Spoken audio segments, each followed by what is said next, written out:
ஸ்டாலின் படுகொலையை கண்டித்தும் குற்றப்பத்திரிகையை உடனடியாக தாக்கல் செய்ய வலியுறுத்தியும் குற்றவாளிகளை கைது செய்ய வலியுறுத்தியும் தமிழர் தேசம் கட்சியுடைய தலைவர் அண்ணன் அண்ணன் தொடர்ச்சியாக பல காலங்கள்ல நாங்க பார்த்திருக்கோம். தேவேந்திரர்களுக்கு ஒரு பாதிப்புனா ஒரு படுகொலை நிகழ்த்தப்பட்டிருக்குன்னா அந்த களங்கள்ல உள்ள அண்ணன் கே செல்வகுமார் அவர்கள் களமாடி இருக்காங்க, பல இடங்கள்ல களமாடி இருக்காங்க. அந்த அடிப்படையில் ஆகாஷ் கலிசனுடைய படுகொலைக்கும் நீதி கேட்டு இங்கே வருகை தந்துள்ளார். ஆகாஷ் கலிசன் படுகொலையை கண்டித்து கண்டன உரையாற்றுவார். காவல்துறையினுடைய சாதி வெறியினுடைய உச்சமாக படுகொலை செய்யப்பட்டிருக்கிற அருமை சகோதரர் ஆகாஷனுடைய அந்த மரணத்திற்காக நீதி கேட்டு 73 நாட்கள் இங்கே பந்தலமைத்து மன விருதியோடு அமர்ந்திருக்கிற போராட்ட குழுவினுடைய அத்தனை பொறுப்பாளர்களுக்கும் இந்த நிகழ்வில் கலந்து கொண்டிருக்கக்கூடிய அருமை சகோதரர் தமிழர் ஆட்சி கழகத்தினுடைய தலைவர் அண்ணன் SR பாண்டியன் அவர்களுக்கும் இந்திய ஜனநாயக பேரவையினுடைய பொறுப்பாளர் அண்ணன் சண்முகவேல் அவர்களுக்கும் எம்மோடு இங்கே வருகை தந்திருக்கக்கூடிய தமிழர் தேசம் கட்சியினுடைய மாநில பொதுச் செயலாளர் தலவாய் ராஜேஷ், தலைமை ஒருங்கிணைப்பாளர் தம்பி குருமணிகண்டன், இந்த சிவகங்கை மாவட்டத்தினுடைய தமிழர் தேசம் கட்சியினுடைய பொறுப்பாளர்கள், தமிழர் ஆட்சி கழகத்தினுடைய பொறுப்பாளர்கள், உங்கள் அத்தனை பேருக்குமே தமிழர் தேசம் கட்சி சார்பிலும் வீர முத்தரையர் முன்னேற்ற சங்கத்தின் சார்பிலும் என்னுடைய வணக்கத்தை தெரிவித்துக் கொள்கிறேன். இந்த படுகொலை வேற சமூகத்துல நடந்துருன்னு சொன்னா உடனடியா அத்துணை காவலர்கள் மீதும், நாம் குறிப்பிடுகிற அத்துணை காவலர்கள் மீதும் உடனடியாக வழக்கு பதிவு செய்யப்பட்டு அவர்கள் சிறைப்படுத்தப்பட்டிருப்பார்கள். தமிழகத்தில் வேற எந்த சமூகத்தின் மீதும் மீதாவது இந்த தாக்குதல் சம்பவம், இந்த படுகொலை நிகழ்ந்திருக்குன்னு சொன்ன உடனடியாக அவர்கள் தண்டிக்கப்பட்டிருக்கிறார்கள். தொலைக்காட்சி பத்திரிகைகளில் இந்த செய்தி பெரிய விதமாக காட்டப்பட்டிருக்கும். ஏன் இந்த சம்பவத்தில் காட்டப்படல அப்படின்னா, பாதிக்கப்பட்டவன் தேவேந்திர குல வேளாளர் சமூகத்தை சார்ந்தவன் என்பதற்காக மட்டும் இன்னைக்கு எதோ செஞ்சுட்டு இருக்காங்க. புதுசா வந்த அரசாங்கம், ஜிஹெச்சுக்கு போறீங்க, அம்மா உணவகத்தை பாக்குறீங்க, இங்க இருக்கக்கூடிய சட்டமன்ற உறுப்பினர்களோ அல்லது அந்த கட்சியை சேர்ந்த நிர்வாகிகளோ 73 நாட்களாக பந்தல போட்டு ரோட்ல உட்கார்ந்து ஒரு மரணத்திற்காக நீதி கேட்கிறார்களே, உங்களுக்கு எல்லாம் கண்ணு தெரியலையான்னு கேட்கிறேன். திராவிட கட்சி மாதிரி தமிழக வெற்றி கழகத்தை சேர்ந்தவங்களுக்கு கண்ணு தெரியாம போச்சான்னு கேட்கிறேன். எவ்வளவு பெரிய அநீதி நடந்திருக்கிறது. என்ன கொஞ்ச நாள் கத்திட்டு அப்படி போயிடுவான்னு நினைக்கிறாங்க. நான் எப்போதுமே தேவேந்திர குல வேளாளர் சமூகத்தை எப்பவுமே மதிப்பேன். ஒரு மூர்க்கத்தனமா உட்கார்ந்துருக்கீங்க பாருங்க 73 நாள். உங்களுக்கு எல்லாம் கோடான கோடி நன்றியை சமூகத்தின் சார்பா தெரிவிச்சுக்கிறேன். மூர்க்கத்தனம் ஐயா இமானுவேல் சேகரன் ஐயா காலத்திலிருந்து இந்த சமூகத்தின் மீது இருந்தது. இந்த சமூகத்திற்கு எதிராக ஒரு அநீதி நடக்குதுன்னு சொன்னா இந்த சமூகம் அதற்காக எதிர்வினையா ஆற்றியே தீரும். அதனாலதான் வாழ்ந்துகிட்டு இருக்கிறோம்.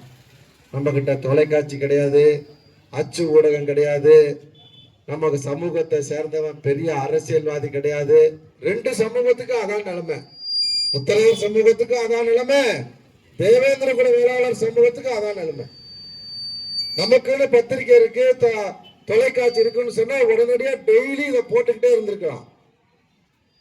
ஜனநாயகத்தின் 4வது தூணுன்னு சொல்றான். ஆனா குறிப்பிட்ட சமூகம் பாதிக்கப்பட்டா மட்டும்தான் அதை ஹைலைட் பண்றாங்க. இது மிகப்பெரிய பேராபத்து. அதை விட இன்னொரு பேராபத்து என்னன்னு கேட்டா, காக்கி சட்டக்குள்ள சாதி வரி தென் மாவட்டங்கள்ல மட்டுமல்ல, தமிழகம் முழுக்கவே இருக்கிறது. ஆனா தென் மாவட்டங்கள்ல கொஞ்சம் அதிகமா இருக்கு. இப்ப வந்திருக்கக்கூடிய அரசாங்கத்துக்கு நாங்க கோரிக்கை வைக்கிறோம், தயவு செய்து இங்க இருக்கக்கூடிய கடைநிலை காவலர் வரைக்கும் இருக்கக்கூடிய அத்துணை பேத்தையுமே இந்த மாவட்ட தென் மாவட்டங்கள்ல வேலை பார்க்கிற காவல்துறையை ஒட்டுமொத்தமா தமிழக வெற்றி கழகத்தினுடைய அரசாங்கம் சென்னை பக்கத்து தூக்கி போடுங்க. இங்க இருக்கவே கூடாது. அவங்க காக்கி உடுப்ப போட்டாச்சுன்னு சொன்னா சாதியை மறந்துட்டு யார் தவறு செய்கிறார்களோ அவர்களை கண்டிக்கணும், வழக்கப்படணும். ஆனா ஒரு சாதாரண சண்டை, அதுக்கு கூட்டிட்டு போய் விசாரணைங்கிற பேர்ல அடிச்சே கொலை பண்ணிருக்கீங்கன்னு சொன்னா இது என்னன்னு சொல்றது? இங்க இருக்கக்கூடிய போராட்ட குழுவுக்கும் தேவேந்திர குல வேளாளர் சமூகத்தை சேர்ந்த அத்துணை தலைவர்களுக்குமே தமிழர் தேசம் கட்சி சார்பில் ஒரு கோரிக்கையை வைக்கிறேன். இந்த ஆர்ப்பாட்டம் போராட்டம் தமிழகம் முழுக்க எல்லா மாவட்டங்களிலும் நடைபெறணும். அதுக்கு தமிழர் தேசம் கட்சியும் வீர முத்தரையர் முன்னேற்ற சங்கமும் முழு ஒத்துழைப்பு கொடுப்போம். ஒவ்வொரு மாவட்டத்திலுமே குறைஞ்சது 300ல இருந்து 500 பேர் கட்சி சார்பிலும் சங்க சார்பிலும் தம்பி ஆகாசனுடைய அந்த மரணத்துக்கு நீதி கேட்டு நாங்க உங்களோடு கை கோர்க்க தயாராக இருக்கிறோம். ஒரு இடத்துல முடியக்கூடாது. இங்க உட்கார்ந்துட்டோம், 73 நாள் உட்கார்ந்த பிறகும் அரசியல்வாதி அதிகாரிலாம் காதுல கல்லடைச்சு வச்சிருக்காங்கன்னா இது இந்த ஆர்ப்பாட்டம் மற்ற மாவட்டங்களுக்கும் பரவணும், தொடரணும். அதற்கு தமிழர் தேசம் கட்சி உறுதுணையாக இந்த தேவேந்திர குல மகார மக்களுக்காக என்னைக்குமே, இப்ப மட்டுமல்ல, திருச்சியிலும் சரி தென் மாவட்டங்களிலும் சரி, அழைத்த உடனே வந்தேன். அண்ணன் SR பாண்டியன் இந்த மாதிரி நாங்க இதை கேள்விப்பட்டோம், நான் தேர்தல் களத்தில் இருந்தேன் வேட்பாளரா, இல்லைன்னா உடனடியா நான் வந்திருப்பேன். அண்ணனும் தேர்தல் வேலை பார்த்துக்கிட்டு இருந்தாங்க, அதனால வர முடியல. இன்னைக்கு சொன்ன உடனே போலாம் அப்படின்னு சொல்லிட்டு இந்த இடத்துக்கு வந்திருக்கிறோம். இது அரசியலுக்கான கூட்டணி எல்லாம் கிடையவே கிடையாது. இந்த மக்கள்கிட்ட போனா ஓட்டு போடுவாங்க, இது அரசியல் கிடையாது.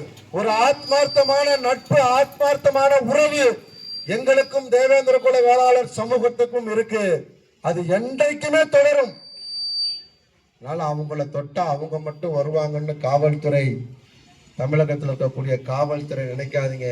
அவர்களுக்காக தமிழர் தேசம் கட்சியினுடைய தலைவரா, வீர முத்தரையர் முன்னேற்ற சங்கத்தினுடைய தலைவரா இந்த செல்வகுமார் என்னைக்கும் தேவேந்திர குல வேளாளர் மக்களுக்காக எந்த இடத்துக்கு வேணாலும் வந்து நிற்பான். ஆர்ப்பாட்டமோ போராட்டமோ எதோ இருந்தாலும் சரி, இல்லை சிறைக்கு செல்லனாலும் இந்த மக்களுக்காக நான் தயாராக இருக்கிறேன். காவல்துறை விழித்துக் கொள்ளுங்கள். இதனால இந்த கிராம மக்கள் போராடினாங்க ஒரு பகுதியில. இன்னைக்கு நாங்கள் இங்க வருகை தந்திருக்கிறோம். ஆர்ப்பாட்டத்தை மற்ற பகுதிகளுக்கு பரவுவதற்கு முன்னாடி புதிதாக பதவியேற்றிருக்கிற தமிழகத்தினுடைய முதல்வர் சின்ன சின்ன விஷயங்கள்லாம் பாக்குறீங்கல்ல, இது எவ்வளவு பெரிய விஷயம். சாதி வெறியினுடைய உச்சம். சட்டையை கழட்டிப்பட்டு நிறைய கூட்டத்தில் சொல்லியிருக்கிற காவல்துறைக்கு, சாதி வெறி வந்துருச்சுன்னா சட்டையை கழட்டிட்டு நீங்க என்ன சாதியோ அந்த ஜாதி சங்கத்துல போய் சேர்ந்துக்கிட்டு எங்களை எதிர்க்கிறதுக்கு வந்து எதிரணியில நின்னுங்க. நீங்களா நாங்களான்னு அரசியலாவும் பார்ப்போம், இல்ல அதை தாண்டியும் பார்ப்போம். சாதி வெறி வந்துட்டு என்ன பண்ணும்? இங்க சாதி தலைவர்லாம் எல்லா சமூகத்தையும் அனுசரித்து போகிறோம். வெக்கக்கேடான விஷயம். காவல்துறை வெக்கம் சூடு சரணம் இருக்கா உங்களுக்கு? என்ன சாதி வரி நாங்க பாக்குறது இல்ல. கேட்டா எங்களை சொல்லுவான் சாதி சங்க தலைவர் செல்வகுமார்மா. நான் சத்தியமாக பார்ப்பதில்லை சாதி. ஆனா காவல்துறையில உட்கார்ந்துக்கிட்டு அரசாங்க சம்பளத்தை வாங்கிக்கிட்டு நான் சொல்றேன், நீ பெரிய மாவீரனா? அந்த சமூகத்துல பிறந்திருக்கியா? சட்டையை கட்டுப்பட்டு வா, உங்க தலைவருக்கு பின்னாடி நின்று இந்த சமூகத்தை எதுக்கு பார்ப்போம். அப்படி அரசியலுக்கு தயாராகுங்க. அதை விட்டுட்டு உங்களுக்கு கொடுக்கிற அதிகாரத்தை வச்சு கேவலமா இந்த மாதிரியான வேலையை செய்யற காவல்துறைய வன்மையா தமிழர் தேசம் கட்சி சார்பில் கண்டிக்கிறோம். தம்பி ஆகாசனுடைய இந்த காவல்துறையினுடைய படுகொலை தான் இந்த தென் மாவட்டத்திலே கடைசியாக இருக்கணும். இது தொடர்ந்துச்சுன்னு சொன்னா மிகப்பெரிய ஆர்ப்பாட்டம், போராட்டங்களை, மறியல்களை இந்த தமிழகம் சந்திக்கும். இந்த நேரத்தில் எச்சரிக்கை விடுக்கிறேன். சாமானியன்னா என்ன வேணாலும் பண்ணலாமா? அடிக்கலாம், கொல்லலாம், காலை உடைக்கலாம், கையை உடைக்கலாம். யாரையா கொடுத்தது அதிகாரத்தை? வழக்கு போட்டு உள்ள அனுப்பு. அவன் தொடர்ச்சியா குற்றங்களை செய்யற ஆள் கிடையாது. ஒரு அடிதடி வழக்குல போறான் பாருங்க. இந்த சாதி நுழைய உடனே சந்தோஷமா குச்சி எடுத்து அடிச்சே கொண்டிருக்கீங்கன்னா அவங்க சாதி வெறியினுடைய உச்சம் தெரியுது. இதுல இத காவல்துறை இந்த சாதி ரீதியான போக்கை கைவிடணும். எந்த சாதியா இருந்தாலும் சரிதான். இல்லைன்னு சொன்னா பாதிக்கப்பட்டவர்கள் யாராக இருந்தாலும் அவர்களுக்காக நாங்கள் களத்தில் நிற்போம். உங்களுடைய சாதி வெறியினுடைய அந்த முகத்தை தமிழகம் முழுக்க தோலுறுத்து காட்டுவோம். 73 நாள் ஆயிருக்கு. ஒரு 2 நாள் 3 நாள்ல குற்றம் நாங்க சொல்லுகிற அத்தனை காவலர்கள் மீது வழக்கு பதிந்து உள்ள போடுங்க. யார் பண்ணாலும் தப்பு தான். காவல்துறை பண்ணா மட்டும் கொலை கிடையாதா? ஜாதிக்கு ஒரு நீதி. திராவிட இயக்கங்கள் தான் ஜாதிக்கு ஒரு நீதியை வச்சிருந்தாங்கன்னா இப்ப வந்திருக்க அரசாங்கமும் அந்த போக்கை கடைபிடிச்சிங்கன்னு சொன்னா விபரீதமான விளைவுகளை ஆர்ப்பாட்டம், போராட்டங்கிற முறையில் நாங்க உங்களுக்கு நிகழ்த்தி காட்டுவோம். ஆகையால நடவடிக்கை உடனடியாக இருக்கணும். இந்த போராட்ட குழுவுக்கும் நாங்க சொல்கிறோம், இந்த போராட்ட வடிவம் இங்கிருந்து மதுரை, விருதுநகர், திருநெல்வேலி, தூத்துக்குடி, திருச்சி எல்லா பகுதிக்கும், திருச்சியில நடத்துறீங்கன்னு சொன்னா அதுக்கு நாங்க முழு பொறுப்பு எடுத்துக்குவோம். தலைவர்கள் வந்து கலந்துக்கிட்டா போதும். நாங்க முழு பொறுப்பெடுத்து அந்த ஆர்ப்பாட்டத்தை நடத்துவோம். திருச்சி, புதுக்கோட்டை, அந்த சென்ட்ரல் சோன்ல இருக்கக்கூடிய ஒரு 5 to 7 மாவட்டங்களுக்கு நாங்க தலைமை எடுத்துக்குவோம். தம்பியினுடைய படுகொலையை கண்டித்து கிடக்கிற ஆர்ப்பாட்டத்திற்கு. அதனால பார்ப்போம், இன்னும் ஒரு அதிகபட்சம் ஒரு 5 to 10 நாள் பார்ப்போம். நடவடிக்கை இல்லைன்னு சொன்னா இந்த ஆர்ப்பாட்டம் தமிழகம் முழுக்க இந்த ஆர்ப்பாட்டத்தை முன்னெடுக்கணும். அதற்கு தமிழர் தேசம் கட்சி உங்களோடு தோளோடு தோழனாக நிற்கும் என்பதை நேரத்தில் சொல்லி வாய்ப்புக்கு நன்றி கூறி இந்த நிகழ்வுகளை கலந்து கொண்ட அத்துணை சகோதரர்களுக்குமே தமிழர் தேசம் கட்சி சார்பிலும் வீர முத்தரையர் முன்னேற்ற சங்கத்தின் சார்பிலும் எங்களுடைய நன்றியை தெரிவித்துக் கொண்டு விடைபெறுகிறேன். நன்றி, வணக்கம்.